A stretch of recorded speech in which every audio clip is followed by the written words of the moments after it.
ส่วนหนึ่งเพิ่นซอยค่าน้ำมันรถยายเพชรกับยายสีตึงไป 1,000 คะแนนและอีกส่วนหนึ่ง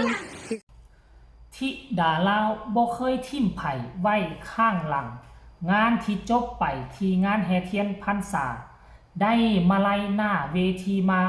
แบ่งปันกันหมดทุกกีบทุกอัดเอามารวมกันทั้งซิดพีเคและก็ไอ้ไผ่ได้น้อยได้หลายบ่เกี่ยวเฮาต้องแบ่งเท่ากันว่าซั่นเด้สบายดี FC แฟนคลับทุกทานมาพบมาพ้อกันคลิปนี้เป็นเรื่องราวที่น่าอึ้งทึ่งกับความคิดความอ่านของลูกสาวของพ่อผู้แม่เพิ่งที่มีชื่อว่าน้องธิดาลาวคนนี้ในขณะที่ค่อยเล่าข่าวนี่คนหัวแตกง่ามคนหัวแตกนี่บ่ได้แตกเพราะผีหลอกบ่ได้แตกเพราะมีสิ่งลี้ลับอยู่ในห้องทรงของค่อยห้องบันทึกเสียงของค่อยมันบ่แม่นท่านผู้ชมเอ้ยคนนาวลุกคนนาวแตกเพราะว่าคนอายุ12ปีมีความคิดความอ่านดังที่ทุกคนหู้จักกันดีการที่ไปแห่เทียนพรรษาครั้งนี้บ่ได้ไปแต่1คน2คนเท่านั้นไปกันหลายคันไปกันหลายคนเกือบเป็น10คนบ่ว่าจะเป็นยายลุนซิพีเคไอธิดาลาวยายเพชรพีฝ้ายยายสีตึงแล้วก็มีไอคิวบ่บิ่งดูพวกเจ้า5 6 7 8คนแล้ววันนี้รถอีกตืมรถต้องได้ใส่2คันแม่นบ่ล่ะประมาณ 2-3 คันนี่แหละวันนี้ไปนี่มันต้องมีค่าใช้จ่ายทุกคนเอ้ยทุกคนที่ไปนี่ล้วนแล้วแต่ไปเพื่อธิดาลาวเพื่อจะไปดูแลเบิ่งแยง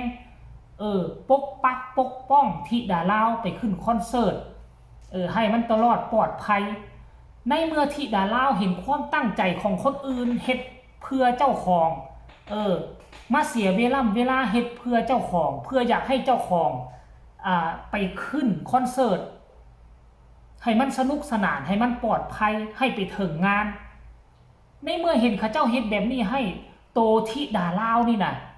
ก็เลยคิดในใจว่าเฮาจะบ่ทิ่มไผไว้ข้างหลังการที่ทุกคนมาเฮ็ดเวียกช่วยตนเองนี่ล้วนแล้วแต่มีค่าใช้จ่ายค่ากินค่าเดินทางค่าน้ำมูกน้ำมันก็มีดังนั้นทั้ง3อ้ายน้องบ้านศรีวิไลนำโดยซิดพีเค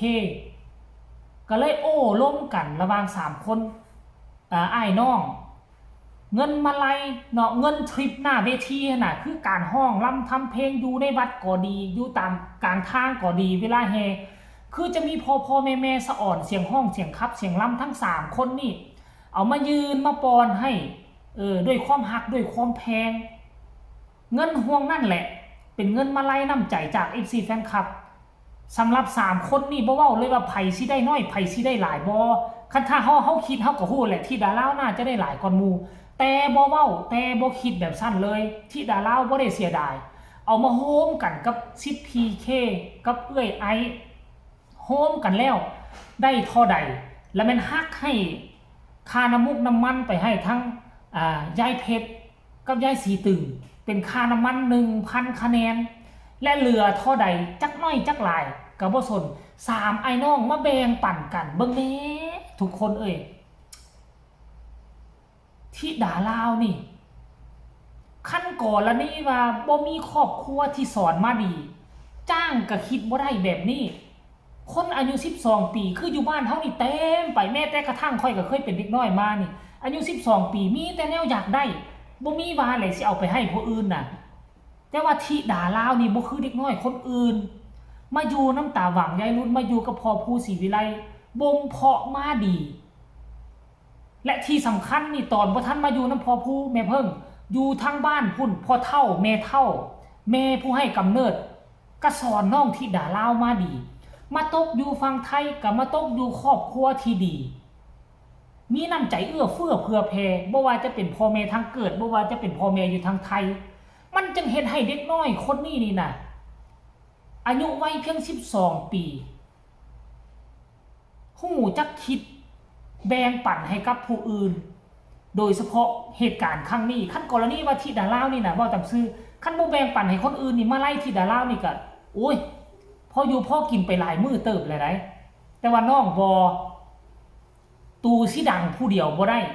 ตูสิเดินไปหน้าระดังผู้เดียวบ่ได้โดยสิไปปะซิปพี่โดยสิไปปะคนในครอบครัวทุกข์ยากขาดเขินอยู่บ่ได้ที่ดาเล่าต้องหันมาช่วยกันเงินคำกำแก้วมันหายากคือซิปพีเคบ่แท้ว่าก็บ่ได้มีงงมีงานไอ้ก็ยังเฮียนอยู่บ่เนี่ยต่างคนก็ต่างมีภาระครอบครัวเพราะฉะนั้นที่ดาเล่าเฮ็ดดีถูกต้องแล้วพอผู้สอนถูกต้องและที่ผ่านมาค่อยก็เคยได้ยินพอผู้สอนมีตอนนึงที่ลูกๆเต้าๆพากันโฮมมาไล่สิให้พอผู้ตอนช่วงไปขึ้นไปทางเหนือกันค่อยจำบ่ผิดนะนี่นะความคิดความอ่านของศิลปินบ้านศรีวิไลนี่บ่ธรรมดาบ่มีศิลปินบ้านอื่นเขาเฮ็ดแล้วนี่กันดอก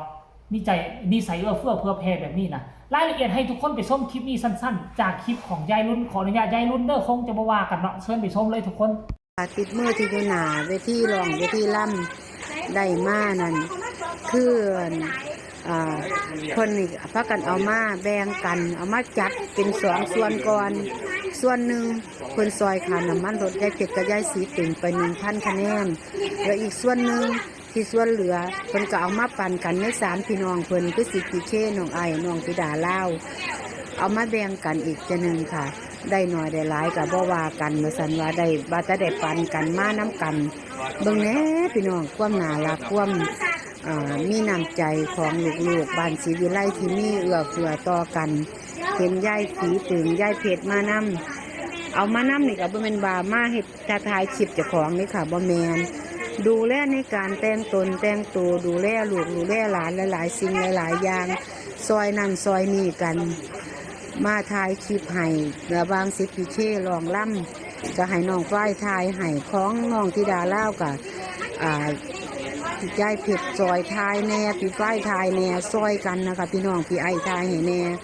ต่างคนต่างมาเห็นงานให้กันนี่ค่ะพี่น้องบ่แม่นว่ามาเฮ็ดเอาแต่งานเจ้าของเตรียมตนเตรียมตัวหานั่นหานี่ให้ลูกให้หลานจัดการดูแลซอยกันหมดทุกคนค่ะนี่คือความน่ารักของทุกคนยายรุ่นก็เลยว่าโอ้ยลูกหลานเฮ็ดให้น่ารักประทับใจนี่เพิ่นเอาหยังให้พออีกบ่นี่เอาได้เงินหยังให้พอเพิ่นบ่นี่เป็นเงินซอยสงสัยสิเป็นซอยค่าเห็นบ่ล่ะพ่อแม่เอ้ยเนาะเรื่องนี้แหละอันนี้แหละเขาว่านะพ่อแม่เป็นแนวใดลูกเต้ากับเป็นแนวนั้นพวกเจ้าอาจจะเห็นโอ้ที่ดาราคือหู้คิดเป็นคนแนวนี้แท้เป็นคนจิตใจดีงามแท้แต่ว่าพวกเจ้าให้ไปเบิ่งเบื้องหลังคิดย้อนก็ขึ้นลับตาแล้วคิดไปเป็นอย่างที่ดาราอายุซ้ำนี่จึงคิดได้ขนาดนี้เป็นอย่างศิลปินบ้านศรีวิไลนะจึงคิดได้ขนาดนี้ให้หวนคืนไปเบิ่งผู้ใดเป็นผู้บอกผู้สอนข้าเจ้าอยู่ค่ายของผู้ใดข้าเจ้าไปอยู่ไปนอนเฮือนของผู้ใดก็คือพอผู้แม่เพิ่งนั่นเองท่านผู้ชมเด้อแล้วก็มีองค์ประกอบหลายอย่างบ่ว่าตะวังยายรุ่นบ่ว่าจะเป็นทั้งครอบครัวที่ดาราอยู่ทั้งฝั่งลาวกับล้วนแล้วแต่มีส่วนเกี่ยวข้องเฮ็ดให้ลาวเฮ็ดให้ที่ดารามาเป็นคนนำคนดีฮู้จักคิดฮู้จักทำขนาดนี้พอผู้แม่เพิ่งคงจะยิ้มเป้ยอยู่ทั้งต่างแดนดีอกดีใจลูกในวัย12 ปีคิดได้ขนาดนี้เฮานี่นะคนที่จะมีลูกต่อไปยังจัก10 ชาติก็คงจะไม่ได้ลูกสาวดีขนาดนี้สำดอกเอาก็แสดงความยินดีกับบ้านศรีวิไลเนาะดีใจน้ำที่น้องที่ดาราฮู้คิดแบบสั้นผู้ที่เขาเจ้ามาน้ำเขาเจ้ากับมีค่าใช้จ่ายเห็นบ่ล่ะโฮมเงินมาไล่กันแล้วก็แบ่งให้ค่าน้ำมัน1,000เหลือ500 3คนไอ้น้องเขาก็แบ่งกัน500จังสั้นได้คิดเห็นคนอื่นก่อนจึงคิดเห็นตนเองตามหลังอันนี้แหละเป็นผู้ให้ก่อนแล้วก็สิมีผู้อื่นมาให้เขาตามหลังสมเสยเด้อขอคนละ1 ไลค์1 แชร์ FC บ้านศรีวิไล FC ที่ดาราผู้ใดคิดว่าที่ดาราเฮ็ดดี CPK ไอ้เฮ็ดดีก็สามารถคอมเมนต์กันมาหลายๆท่านผู้ชมมาแลกเป็นบทเรียนนำกันพวกเจ้าดีใจคือค่อยบ่จนน้ำตาสิไหลเพราะอะไรเห็นที่ดาราเป็นแบบนี้นะท่านผู้ชมเนาะพอกันใหม่ในคลิปหน้าเด้อสบายดี